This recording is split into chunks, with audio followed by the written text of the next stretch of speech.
prišlo do razstave, kam so šle naše fabrike? Do razstave je prišlo na pobudo mojih prijateljev iz Mladinskega kulturnega društva in prva različica razstave je bila postavljena v parku in je bila nekako popularizacijskega značaja na panojih, seveda brez predmetov, bila je dostopna vsem. Postavili smo tudi poseben predalček, kjer smo zbirali kontakte ljudi, maile in pa njihove telefonske številke. Na podlagi teh kontaktov smo nadaljevali. Obiskal sem kar precejšnje število nekdanjih zaposlenih v teh tovarnah, ki so mi izročali fotografije, dokumente, kakšne predmete. Zapisal pa sem tudi njihove spomine na delo v teh 7 ključnih kamniških tovarnah. Kater park je bil to? To je bilo v parku Evropa, poleg železniške postaje Kamnik. In kakšen je bil odziv?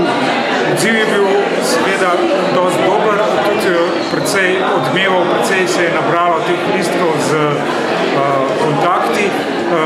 Včasih je ljudem težko priti v muzej, se pa tukaj je bilo pa seveda pretočnost ljudi zelo velika, ker je bila razstava na frekventnem kraju. Pri pripravi te razstave ste imeli tudi nekaj težav, ne? Katere mislite? Da vas niso pustili v tovarne, da ste težko zbirali te predmete? Ja, to je bilo še pred leti, nas niso pustili v tovarno Utok, ker so skušali nekako zabrisati sledi. Moram pa reči, da te tovarne, kar jih je še preostalo, so pa ki še delajo, so bile pa naklonjene temu projektu, recimo ETA, Svilanit in Tita. Ja, razstava je del rednega programa Medobčinskega muzeja Kamnik, postavljena je bila delno sredstvi občine Kamnik, delno pa Ministrstvo za kulturo. Kakšen je pa pravzaprav namen te razstave? Ja, radi bi ohranili spomin na to obdobje nedavno. Ne nazadnje smo bili vsi prebivalci Kamnika tako ali drugače povezani.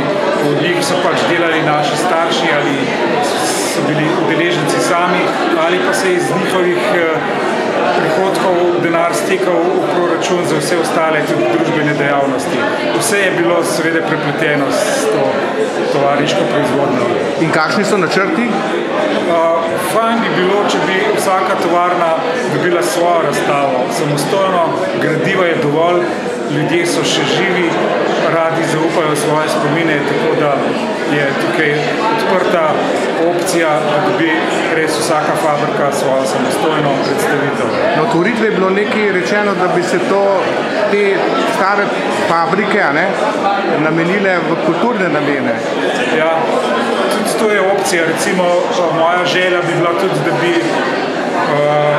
to ožje jedro, recimo na Borutani, kjer so ohranjeni še stari stroji, gre za 5-tonske polodrop, recimo, da bi se stroji in te lokali zaščitili v smislu parka neke industrijske dediščine.